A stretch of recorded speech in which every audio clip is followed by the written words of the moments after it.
안녕하세요. 오늘도 찾아주셔서 감사합니다.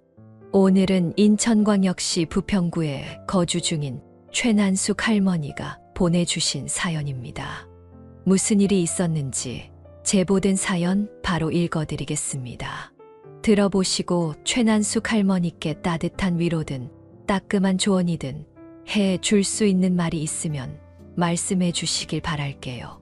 이야기를 들으시면서 여러분의 경험에 비추어 볼 때 이런 상황을 어떻게 해결하셨는지, 혹은 주변에서 비슷한 경험을 한 분이 계셨다면 그분들은 어떻게 대처하셨는지 공유해 주시면 좋겠습니다.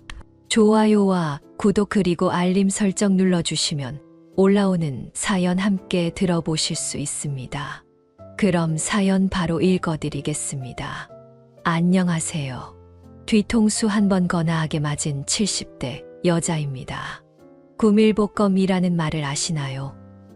입에는 꿀이 있고 뱃속에는 칼이 있다는 의미로 말로는 꿀처럼 달콤한 말을 하지만 속으로는 언제 어디서 상대방의 등에 칼을 꽂을 준비를 하고 있는 음흉한 사람을 칭하는 말이죠. 이런 사람은 인생에서 절대 만나지 않길 바라지만 어쩌다 보니 제가 그런 사람을 제 인생에 들이게 되어 이렇게 사연까지 보내며 제 고민을 털어놓게 됐네요. 어디서부터 시작해야 할지 모르겠지만 일단 제게는 긴 시간을 버틸 수 있게 해준 3명의 자식들이 있습니다.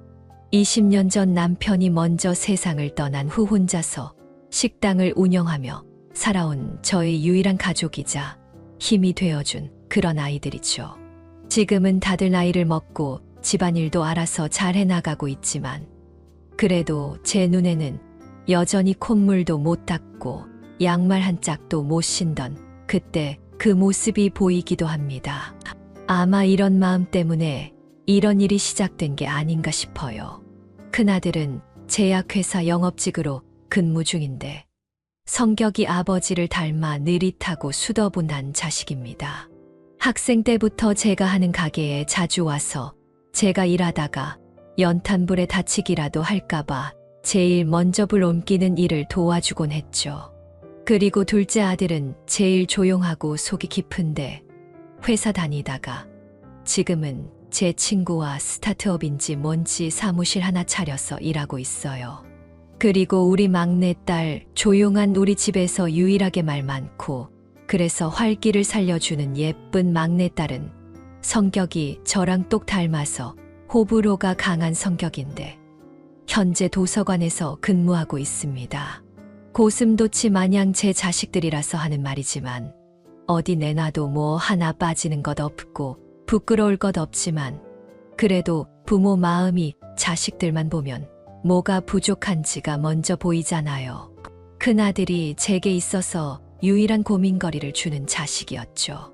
거창한 건 아니고 38살 먹을 때까지 제대로 된 연애라곤 한 적이 없으니 부모로서 신경이 쓰일 수밖에요. 외모도 능력도 성격도 혼자 있을 애가 아닌데 이상하게 성인이 되고 나서 큰아들이 누굴 만난다더라, 연애를 한다더라 하는 말을 들어본 적이 없습니다.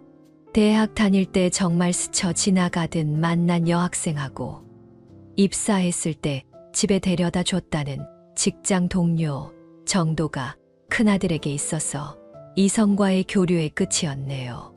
혼자 살겠다고 하면 말릴 생각은 없지만 큰아들은 분명히 연애나 결혼에 관심이 없는 건 아니었어요.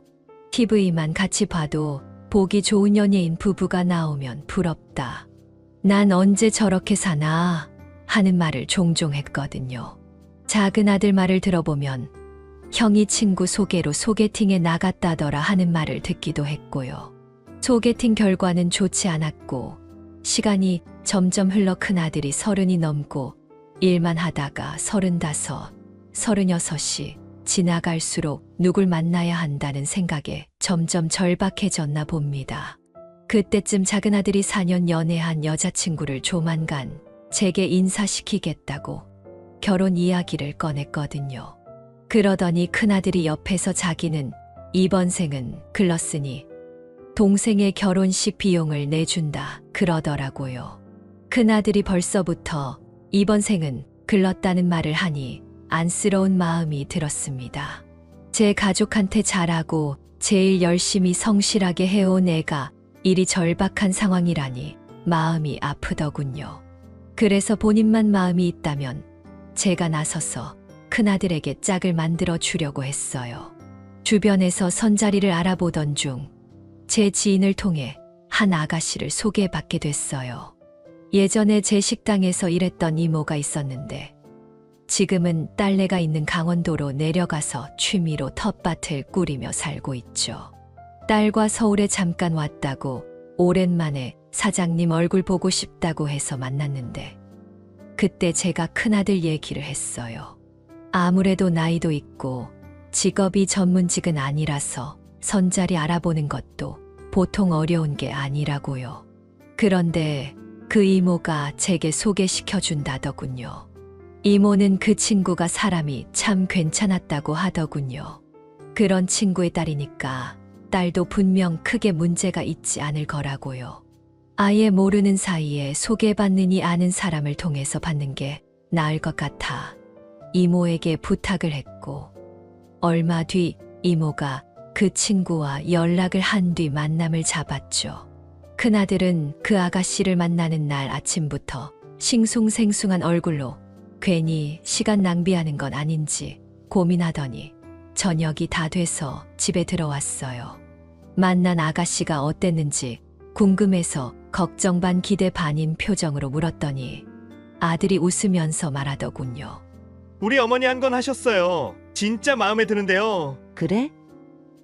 아유, 잘 됐다. 잘 됐어. 이리 와서 앉아봐. 뭐가 어떻게 마음에 드는지 구체적으로 말해봐. 일단 성격이 너무 좋아요. 왜 우리 집 사람들은 준이 빼면 어머니나 준석이나 좀 조용하잖아요. 근데 고은 씨는 사람이 정말 밝고 에너지가 넘쳐요. 보면 그냥 기분이 절로 좋아지던데요. 우리 어머니 덕분에 저 40 되기 전에 연애하는 것 같아요. 듣던 중 반가운 소리라는 게 이럴 때 하는 말이죠. 사람 만나는 걸 포기하던 아들이 그렇게 밝게 웃는 걸 보니 마음이 한결 가벼워졌어요. 그 후 아들은 계속해서 그 아가씨와 만남을 이어나갔고 저도 어쩌면 이대로 둘이 결혼도 할 수 있겠다는 기대를 안 할 수 없었어요. 그때는 정말 무사히 이대로 결혼까지 갔으면 좋겠다고 생각했는데 이 관계가 이런 결과를 낼 줄은 상상도 못했습니다. 생각보다 큰아들과 아가씨의 만남은 일찍 찾아왔어요. 한창 저녁에 식당에서 손님을 받고 있는데 활짝 열린 식당 문으로 큰아들이 들어오는 게 보이는 거예요. 근처 지나가는데 여기 어머니 식당이 있다고 하니까 무슨 일이 있어도 얼굴을 뵙고 싶다고 해서요. 고은 씨, 여긴 우리 어머니. 어머니, 이 사람이 고은 씨예요. 안녕하세요, 어머니. 처음 뵙겠습니다. 안고은이라고 합니다. 따로 연락도 없이 불쑥 찾아와서 정말 죄송합니다. 근데 어머님을 정말 꼭 뵙고 싶어서 실례를 무릅쓰고 이렇게 왔어요. 이거 오다가 어머니께서 좋아하신다는 호두과자 집이 있어서 포장해 왔어요. 큰아들이 전에 제게 했던 말처럼 정말 어찌나 밝고 말을 잘하던지.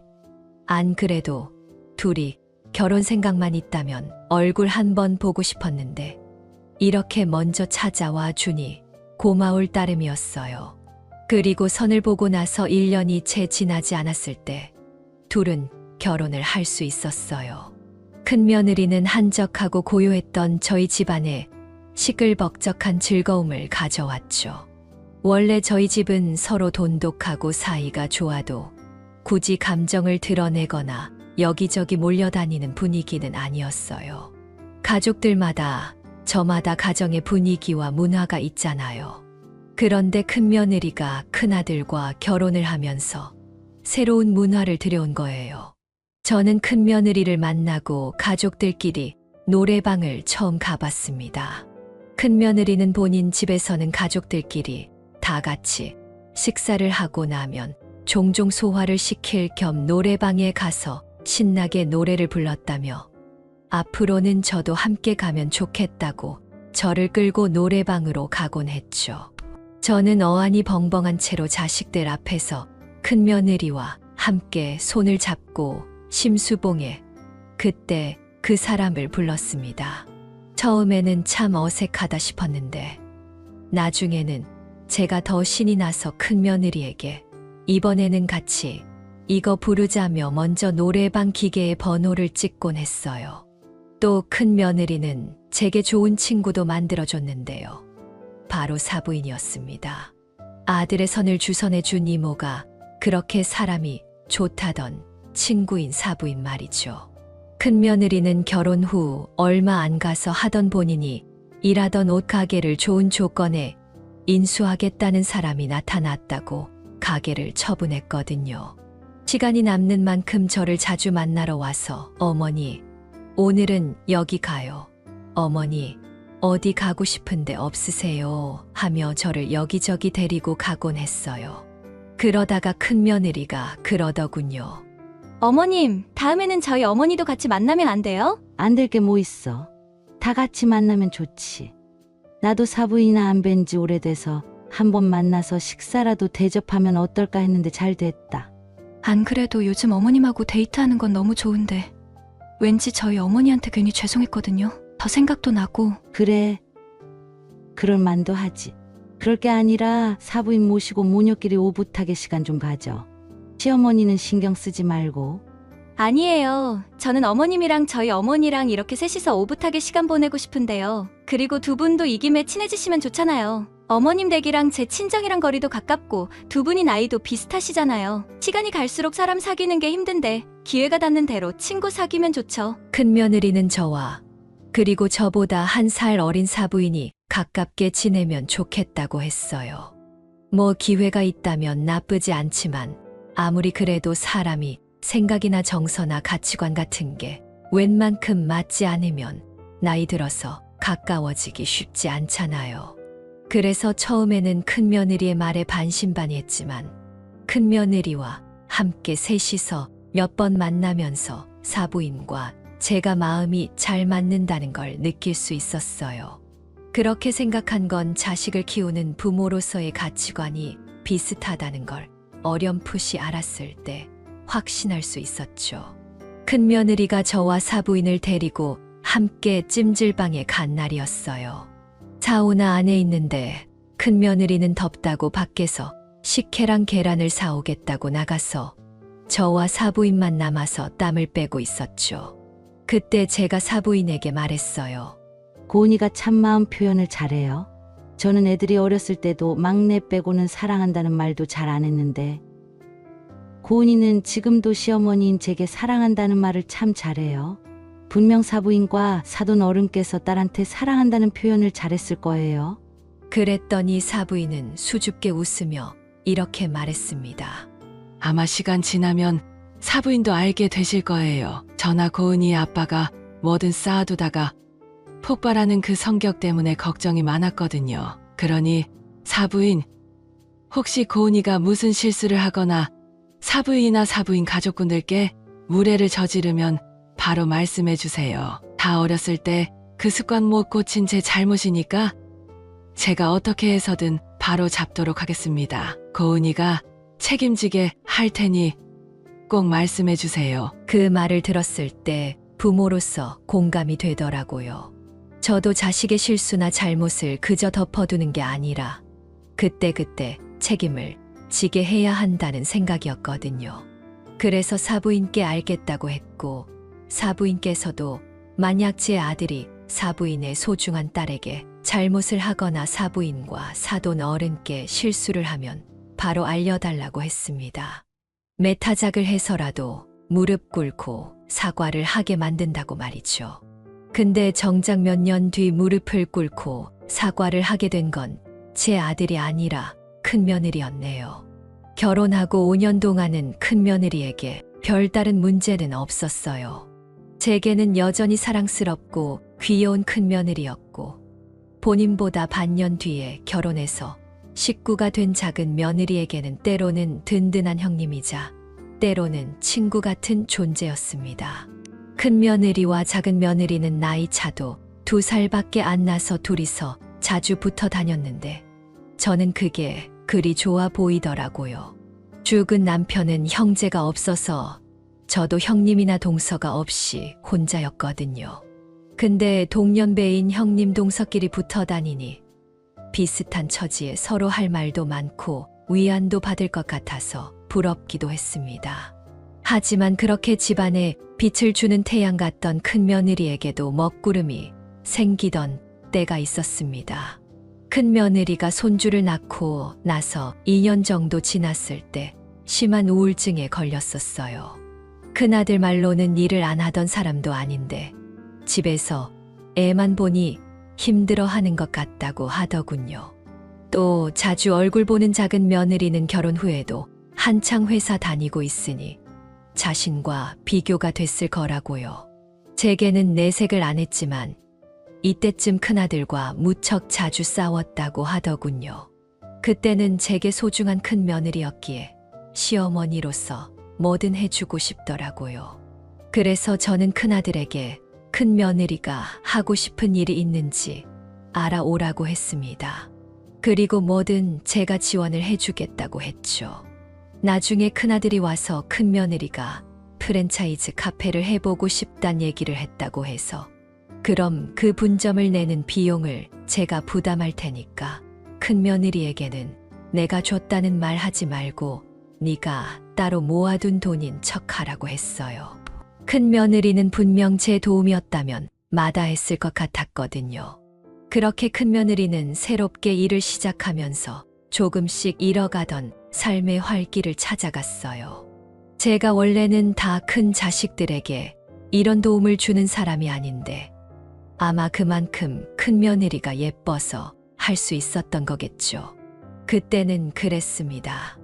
어쩌면 제게 사랑한다는 말을 아낌없이 하고 제 앞에서는 언제나 얼굴에 그림자 하나 없이 웃기만 하는 며느리가 자식들보다도 더 애틋했을지도 몰라요.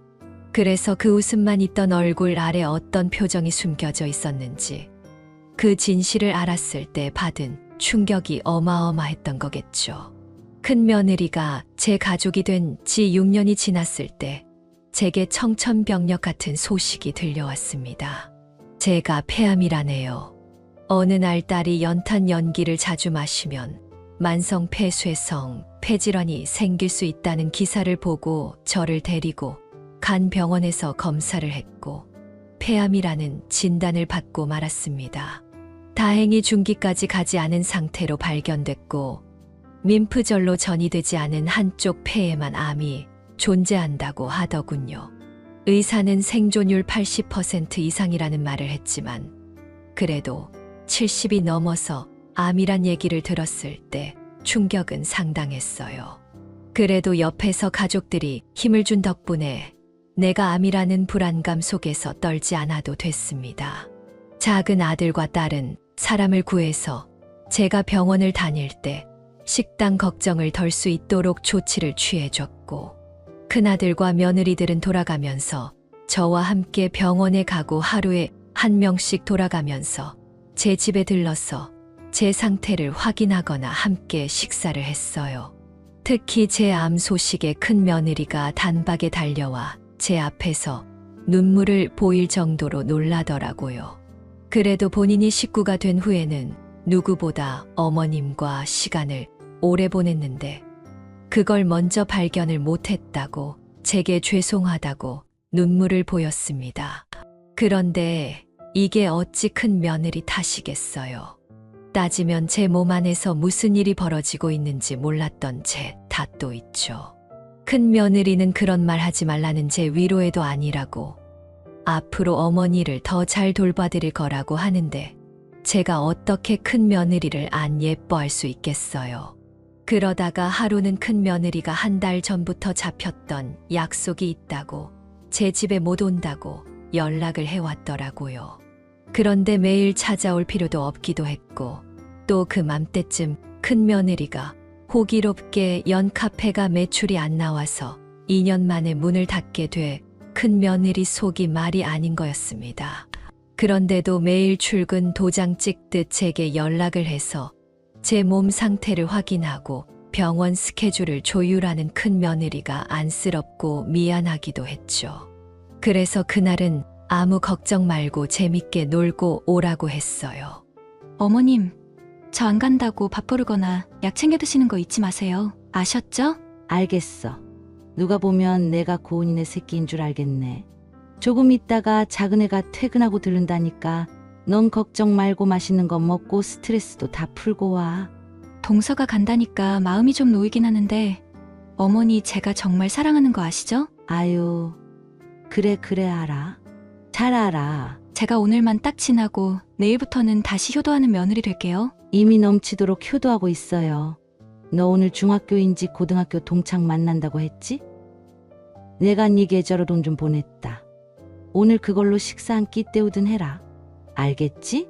안 그러셔도 되는데 정말 어머님 정말 감사합니다. 제가 어머님 주무시기 전에 다시 전화 드릴게요. 그래, 이만 끊는다.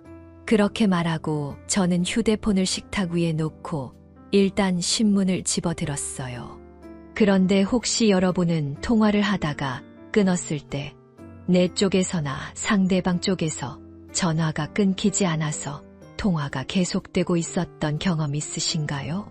다시 신문을 읽다가 얼마 안 있어서 뭔가 사람 말소리 같은 게 아주 미세하게 들리기 시작했고 무슨 일인지 싶어서 소리의 근원지를 찾다가 소리가 흘러나오고 있는 휴대폰을 들어 제 귀 가까이 댔을 때 저는 얼마 안 있어서 충격에 몸이 굳을 수밖에 없었습니다. 휴대폰에는 아직도 큰 며느리와 통화 중이라는 화면이 찍혀 있었고 아무래도 이 사실을 모르는 큰 며느리는 계속해서 같이 있는 사람에게 말을 하고 있더라고요. 진짜 명줄이 겁나게 길어. 나는 또 암이라길래 혹시나 하고 기대했는데 이건 뭐 암이고 뭐고 벽에 아주 똥칠할 때까지 살 것 같다니까. 야, 너 아무리 그래도 네 시어머니 욕은 너무한다. 언제는 좋아 죽으려고 하더니 다 가식이고 말뿐이었네. 너도 회사 생활하면서 그러잖아. 나도 시댁만 가면 회사 생활이나 다름없어. 제가 대체 무슨 얘기를 들은 건지 모르겠더라고요. 멍하니 휴대폰으로 아주 작게 들려오는 대화 소리를 듣고 있었는데 또렷하게 큰 며느리의 목소리가 또다시 이런 말을 내뱉었습니다. 야, 아무리 그래도 며느리 가게가 망했는데 어떻게 땡전 한 푼 안 줄 수 있냐? 내가 진짜 더럽고 치사해서 이렇게 붙어서 아양 떨고 가식이랑 가식은 다 떨고 있는데도 나중에 연금이랑 모아놓은 재산 중에 뭐 하나 떨어지는 거 없어 봐. 내가 아주 지옥 끝까지라도 쫓아가서 받아낸다. 그 말을 듣고 더 이상 그 대화 내용을 들을 수가 없더라고요. 발끝 손끝이 차갑게 굳어가는 것 같은 느낌에 놀라서 제가 먼저 통화를 종료할 수밖에 없었습니다. 그리고 한동안은 멍하니 있었어요. 분명 큰 며느리 목소리인데 그 목소리로 하는 말은 큰 며느리가 전혀 하지 않을 법한 그런 말투라서 더욱 저를 혼란스럽게 만들었습니다. 그러다가 한 3040분 정도 지났을 때 작은 며느리가 제 집에 찾아왔어요. 작은 며느리를 보고 정신을 차린 저는 치밀어 오르는 배신감을 참지 못하고 방금 제가 들은 대화 내용을 설명했습니다. 의아해하던 작은 며느리의 표정은 어느 순간 딱딱하게 굳어서 어두워졌고 설명을 다 끝낸 저는 울분을 토해냈습니다. 이게 말이 되니? 뭐 암이라고 해서 내 연금이랑 재산을 기대를 했다고? 그 말이 지금 나 죽는 날 기대하고 있다는 거랑 뭐가 달라? 지연아, 얘 원래 이랬니? 원래 지금까지 내 앞에서 세상 사랑스러운 며느리 연기했던 거 그거 다 거짓말이었던 거야? 너랑 둘이 만나면 내 욕하고 그랬어? 아니에요. 어머님, 맨정신으로나 술 취해서도 어머님 힘본 적 없어요. 아주버님이라면 모를까. 형님이 술을 좀 과하게 드시면 꼭 그렇게 아주버님하고 싸운 얘기를 하시더라고요. 근데 이런 생각까지 할 줄은. 저도 어머님, 일단 아직 그것만 들어서는 확실하진 않잖아요. 어머님도 뭐든 더 들어야 형님이 어머니를 어떻게 생각하는지 알 수 있고 그냥 덮어두고 가기엔 어머니께서 계속 찝찝하실 것 같기도 하고요. 어떻게 한번 신뢰에 의심이 간 사람을 가까이 두고 살겠어요? 그렇긴 하지. 왜? 너 무슨 생각 있니? 어머님께서 속 시원하게 아셔야겠다면 제가 형님이랑 술 약속을 해서 같이 술 좀 먹고 형님 취하게 만든 뒤에 본심이 뭔지 알아낼게요. 취중디남이라고 하잖아요. 그거 녹음해서 올 테니까 일단 지금은 진정하시고 기다려주세요. 작은 며느리는 제게 더 정확한 증거를 알아오겠다고 했습니다. 형님과는 평소에도 자주 만나서 술 한 잔을 했으니 바로 시간을 잡아서 그때 형님의 마음을 알아오겠다고 말이죠. 그리고 며칠 뒤 작은 며느리는 큰 며느리와 약속을 잡았고 작은 며느리는 실시간으로 제게 문자를 보내며 작전 진행 상황을 보고했어요. 빨리 취하려면 막걸리를 섞어 마셔야 한다며 전집에 갔다고 문자가 오고 그 후에는 어머님, 형님, 오늘 좀 잘 마셔서 술이 더 들어가야 할 것 같아요. 제가 2차 가게 되면 바로 연락드릴게요. 라고 문자 한 통이 또 왔고요. 그리고 한 3시간 뒤에 방금 큰 며느리를 택시에 태워 집에 보내줬다는 말과 함께 작은 며느리는 제게 만나서 들려드리고 싶지만 이미 시간이 너무 늦었고 궁금하실 테니 먼저 휴대폰으로 녹음한 음성 파일을 보내겠다고 하더군요. 그리고 본인도 정말 형님이 이런 마음을 품고 있었는지 몰랐다고 했는데 작은 며느리가 보낸 녹음 파일을 듣고 저는 좌절할 수밖에 없었습니다. 첫 번째 녹음 파일에는 며느리들이 전집에서 막걸리를 마시면서 녹음된 파일이었는데 술 기운이 살짝 오른 큰 며느리의 목소리가 들렸어요. 진짜 사는 게 내 마음대로 되는 게 하나도 없다. 진짜 답답해 죽겠어. 동서, 내가 요새 얼마나 힘든지 모르지. 카페는 문 닫지. 남편은 이식한다고 설치지. 진짜 내 속이 아니다. 제가 왜 몰라요, 형님. 알아서 오늘 이렇게 같이 술 마시자고 한 거잖아요. 알긴 무슨. 그럼 동서 이것도 알아? 우리 어머니 엄청난 부자인 거. 어머님 지금 하는 연탄불고기집 장사도 잘 되는데 터도 좋고 심지어 몇 번 TV에 맛집으로 나왔잖아. 솔직히 지금도 돈을 아주 갈퀴로 긁어서 버실걸. 그 돈으로 연금보험도 빵빵하게 넣어두셨더라고. 근데도 어떻게 아들네가 힘든데 돈 한 푼 안 보태주시냐 이거야. 진짜 정 떨어져. 남편 말로는 우리 엄마가 원래 그렇다는데 말도 안 되는 소리 하지 말라 이거야. 세상 어느 부모가 재산 이래저래 20억 가까이 되는데 자식이 힘든 거 두고 보기만 할 수 있어? 진짜 내가 어머니는 도와주시면 숨통이 좀 트일 텐데. 동서, 이거 동서만 알고 있어. 사실은 내가 카페 망하고 너무 불안해서 친구 따라서 주식을 좀 했었어. 왜 너도 나도 개미 투자자라고 했을 때 있잖아. 네? 주식이요? 아니, 형님. 갑자기 무슨 주식이에요? 이거 아주버님은 아세요? 모르지. 그걸 어떻게 말해. 그래서 내가 어머님 돈이 절실한 거 아니야. 동서도 나랑 어머님 좀 설득하자. 세상 뜨기 전에 있는 재산 좀 정리하자고. 원래 세금 문제 때문에 죽기 전에 중간중간 증여한다고 하는데 우리 어머님은 아예 생각이 없는 건지. 어차피 그 돈 곧 있으면 우리 돈 아니야? 근데 지금 주든 나중에 다 죽고 주든 그게 뭐가 다른 거냐고. 나 진짜 요새는 어머니가 그냥 빨리 돌아가셨으면 좋겠어. 돌아가시고 남은 재산으로 자식들 좀 편하게 살게. 형님 말이면 다인 줄 아세요? 그 돈이 형님 빚 갚기 위해 있는 돈도 아닌데 대체 왜 그러세요? 제발 작작 좀 하세요. 작작 좀. 큰 며느리의 불평불만과 저에 대한 한풀이는 자리를 옮겨 2차를 갔어도 끝나지 않았습니다. 큰 며느리는 혀가 잔뜩 꼬인 목소리로 본인이 주식으로 8천만 원을 날렸다고 고백을 했죠. 왜 큰 며느리가 계속 돈돈하며 재산을 나눠주지 않는 저에 대한 불만을 말하는지 알겠더군요. 주식으로 날린 눈앞에 있는 빚더미에 당장 깔려 죽을까 무서워서 마지막 발악을 하듯 주변에서 돈 나올 구멍인 제게 그 불안과 불평이 향하게 된 거죠. 참담했습니다. 지금까지 6년 동안 내가 얼굴 보고 살아왔던 사람은 누구고 내 앞에서는 늘 사랑스러운 모습의 큰 며느리가 어찌 그런 사람이었는지. 저를 우습게 알아서 돈을 안 주는 거라고 저를 욕심 많은 노친네 취급을 하는 큰 며느리 중 무엇이 진짜 모습인지 혼란이 오기 시작했어요. 아니, 소름 끼치기까지 했네요. 지금까지 날 보면서 속으로는 무슨 생각을 더 했을까 무섭고 소름이 끼쳤습니다. 당장 재산을 받기 위해 속으로 제가 죽길 간절히 바라는 사람과 어떻게 가족으로 묶여 있을 수 있겠어요? 저는 그래도 이 무섭게 이중인격인 인간과 같이 사는 사람에게 먼저 이 사실을 알려야 한다고 생각을 했고 그 녹음 파일을 큰아들에게 보냈습니다. 휴대폰으로 파일을 보내고 얼마 뒤 큰아들에게서 전화가 왔어요.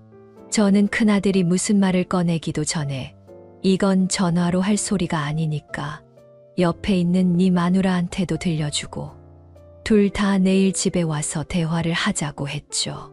그리고 다음 날 저녁 큰아들과 큰며느리가 집에 찾아왔어요.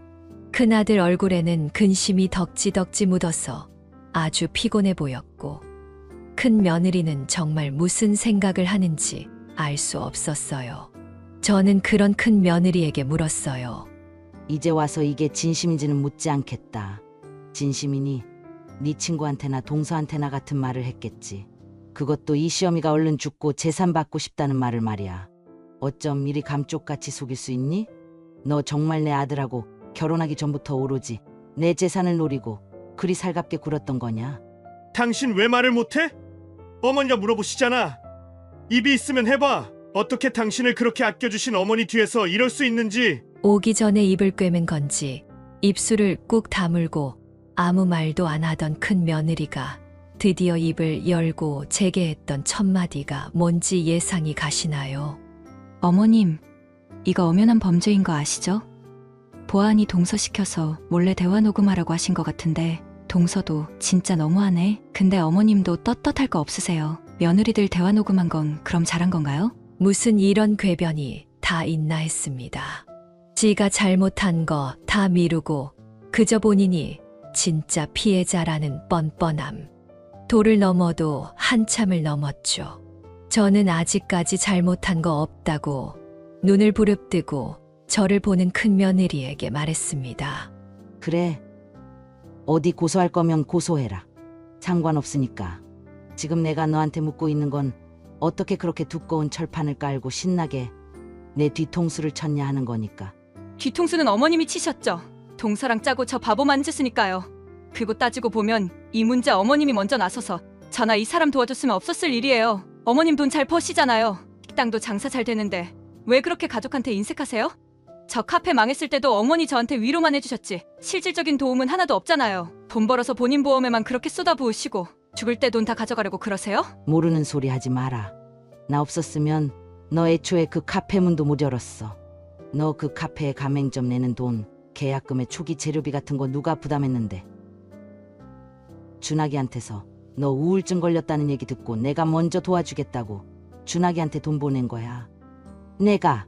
아니 그게 무슨... 그리고 네 말대로 어디 한번 따져보자. 내가 물심양면으로 도와준 가게 망했으면 부끄러운 줄 알아야지. 다 됐다. 다 필요 없어. 나를 그저 언젠가 콩껍질 떨어질 그림의 떡인 줄 생각했다면 끝까지 너한테는 그림의 떡으로 남아주마. 그리고 장사라는 게 원래 잘 되다가도 안 되기도 하고 그런 거야. 그래서 혹시 모르니까 니네들한테 손 안 벌리려고 보험 들어둔 거고. 어머니, 솔직히 제가 뒤에서 어머님 욕을 한 건 사실인데요. 그렇다고 직접 뭘 한 건 아니잖아요. 뒤재기만 했지. 제가 어머님 재산을 탕진하기로 했어요? 사기를 쳤어요? 그렇다고 때리기라도 했어요? 어머님, 지금 너무 오버한다고 생각 안 하세요? 나는 그런 것들보다 네가 더 무서워. 네가 이렇게 사람을 잘 속이고 진심인 척 아니 척하면서 간보고 재보다가 이 사단을 낸 네가 더 무섭고 끔찍하다고. 너 똑똑히 알아둬라. 네가 당장 해결해야 할 돈 문제가 생겼으면 뒤에서 호박씨나 까면서 나 죽는 날 기다리는 게 아니라 와서 도와달라고 싹싹 비는 게 우선인 거야. 안 되겠다. 너 반성할 생각 하나 없는 것 같으니까 당장 나가. 너희들이 어떻게 헤어지든 말든 이제 상관없으니까 당장 내 집에서 나가라고. 끝까지 변명해 남 탓을 하는 며느리의 모습에 이성이 날아갔습니다. 저는 소리를 지르면서 큰 며느리에게 나가라고 고함을 질렀고 끝까지 안 나가고 버티던 큰 며느리를 끝내 큰아들이 붙들고 끌어내듯 집 밖으로 내보냈어요. 큰아들은 끝까지 용서를 구하는 말 하나 없이 남 탓과 변명만 하던 큰 며느리에게 끝내 이혼이라는 두 글자를 말했고 그렇게 큰 며느리를 친정으로 보냈죠. 큰아들이 큰 며느리를 친정으로 보냈단 얘기를 듣고 저는 불현듯 사부인이 제게 했던 말이 떠올랐습니다. 부디 본인의 딸이 저희 가족에게 무례를 범한다면 알려달라고 했던 그 말입니다. 저는 사부인에게 녹음 파일을 보냈고 바로 문자로 사부인의 큰딸이 제가 언제 죽나 기도를 하고 있었습니다 라고 보냈습니다. 친정에 도착한 큰며느리가 본인의 죄에 대한 책임을 질 수 있게 말이죠. 그 문자를 제가 큰며느리를 내쫓은 다음 날 오전에 보냈는데 그날 저녁에 사부인에게서 전화가 오더라고요. 사부인은 다 쉰 목소리로 제게 말했습니다. 사부인, 제가 입이 10개라도 당장 사부인께 드릴 말씀이 없습니다. 정말 죄송하다는 말씀도 지금 사부인께 드리기에 너무나 가볍게만 느껴져서 섣부르게 할 수가 없습니다. 사부인께서 저희 고은이를 얼마나 예뻐하셨는지, 얼마나 아끼셨는지 알아서 더욱 죄송합니다. 딸 자식 돈에 눈먼 귀신으로 키워서 뭐라 할 변명의 여지가 없지만 부디 저희 죄를 알고 뉘우치고 있는 제 딸의 마음을 조금이나마 알아주시길 바랍니다. 정말 죄송합니다. 사부인은 끝내 울음을 터뜨리며 제게 용서를 빌었습니다. 같은 부모된 마음으로 저도 같이 눈물이 나더라고요. 자식이 이런 식으로 자라나길 바란 부모가 세상 천지에 어디 있겠습니까?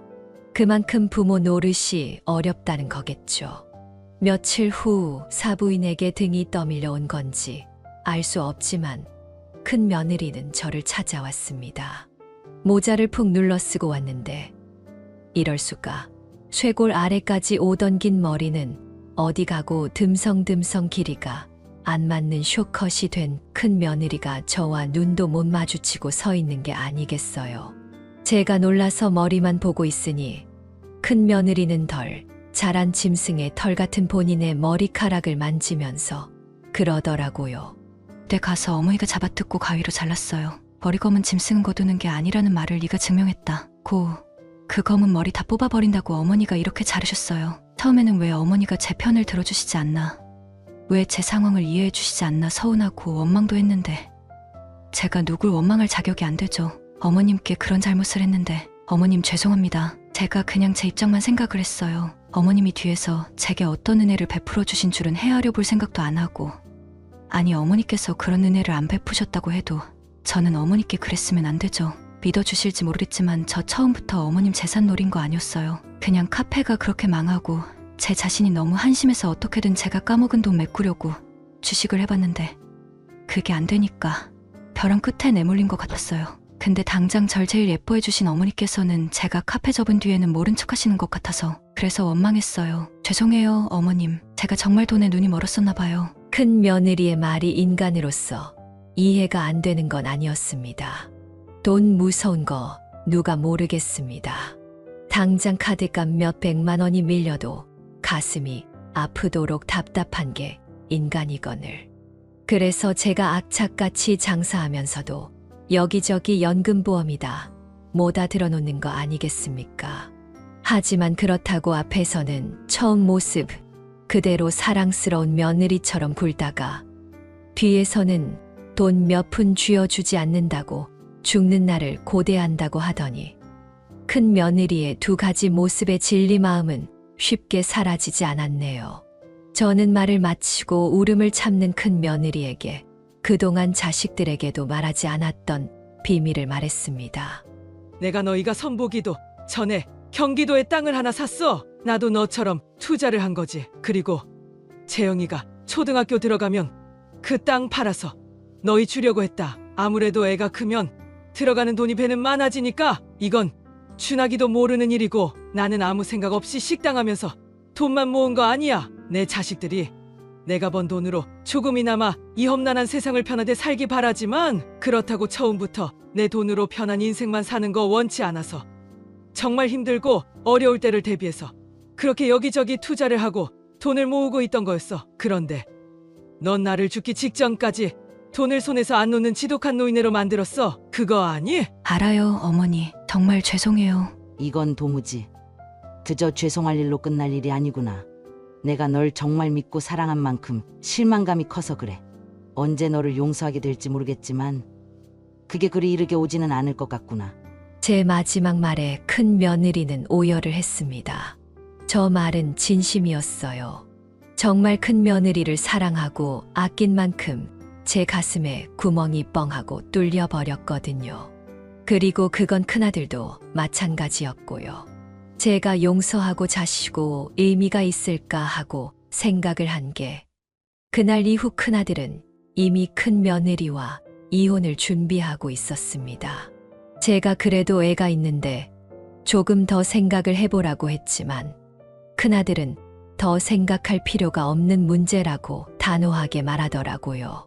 그리고 큰아들은 이전에도 큰 며느리가 크고 작은 잘못을 하면 모든 남의 탓을 해왔다고 말했습니다. 카페가 망했을 때도 큰 며느리는 큰아들에게 당신이 끝까지 날 안 믿어줘서 그렇다. 나를 믿어줬으면 어디서 대출이라도 당겨와서 나를 도와줘야 하는 거 아니냐고 따졌다네요. 그 후에 큰아들이 이직을 준비하고 싶다고 했을 때는 당신은 나를 안 믿어주고 응원도 안 해줬는데 나도 해주기 싫다고 이직 자체를 반대했다고 합니다. 아무래도 큰아들은 저보다도 더 오래 큰 며느리의 변명과 남 탓하는 나쁜 습관에 당해온 것 같더군요. 거기서 제가 더 이상 무슨 말을 할 수 있겠어요. 그저 내 인생이니 알아서 뭐든 너나 손자에게 최선의 선택을 하라고 말했습니다. 그리고 큰아들이 이혼 소송을 시작하고 나서 얼마 안 있어서 큰며느리가 손자를 데리고 저를 찾아왔는데요. 울면서 제발 남편의 마음을 돌려달라고 비는 큰며느리를 보고 저는 그냥 집으로 돌려보낼 수밖에 없었습니다. 이미 제 손을 떠난 일이라고 말이죠. 큰아들은 아직 큰며느리와 이혼 소송 중에 있지만 참 신기하죠. 큰며느리에게 제가 언제 죽나 기다린다는 소리를 들었어도 울면서 용서를 구하고 제발 큰아들의 마음을 돌려달라 간절히 비는 큰며느리의 처절한 얼굴이 머릿속을 맴도는 게 말입니다. 사람의 기억은 미화되고 끝내 남는 건 내게 잘했던 기억이라는 게 정말 맞는 말인가 싶습니다. 그래도 제 손을 잡고 함께 노래를 부르고 아픈 저를 위해 울어줬던 모습도 큰며느리 한 부분이고 돈에 쫓기다가 제가 가진 재산을 탐낸 모습도 큰며느리 한 부분이니까요. 불행 중 다행으로 제 몸 상태는 꽤나 호전되고 있습니다. 지금까지 있었던 충격적인 일에서 받은 스트레스가 있었음에도 아직 완치까지는 아니지만 걱정할 만큼의 시기는 무사히 넘길 수 있었네요. 하지만 큰며느리에 대한 제 마음은 그냥 넘길 수가 없었어요. 지금도 하루에 몇 번씩 그 아이를 용서해야 하나 고민을 하고 있으니 말이죠. 지금 저는 작은 며느리 도움으로 이 사연을 작성하고 있는데요. 작은 며느리는 제게 어머님 마음속에 형님을 용서하고 싶은 마음이 있어서 사연을 보낼 마음을 먹은 건 아니냐고 하더군요. 작은 며느리는 아주버님과 이혼과는 별개로 같이 오랫동안 좋은 기억을 공유했던 사람으로서 어머니께서 형님을 용서하고 싶으시다면 용서하는 게 맞는 일 같다고 지금 사연을 마무리하면서 제 마음을 위로해주고 있습니다. 납득은 가지만 왜 이리 마음이 갈팡질팡하는지. 만약 여러분이 제 입장이라면 여러분은 어떤 선택을 하실 것 같나요? 큰아들과 큰며느리의 이혼 소송이 마무리되어 가고 있지만 저는 아직 제 마음을 제대로 결정하지 못했습니다. 그래서 이렇게 사연을 보내 여러 가지 의견을 듣고 참고해서 제 마음의 방향을 정하려고 해요. 이야기를 끝까지 들어주셔서 감사합니다. 부디 많은 분들께서 제게 조언과 응원을 해주셨으면 더할 나위 없이 좋겠습니다. 여기까지가 최난숙 할머니의 사연인데요. 여러분은 어떻게 들으셨나요? 이 사연은 최난숙 할머니가 보내주신 사연으로 사연자님의 입장에서 작성되어서 최난숙 할머니님께 유리하게 작성되었을 수도 있습니다. 같이 댓글로 의견 나누어 보았으면 합니다. 최난숙 할머니의 사연 영상이 주는 교훈이 유익하시다면 좋아요와 구독, 그리고 다른 지인에게 공유 부탁드리며 저는 그럼 다음 사연에서 뵙겠습니다.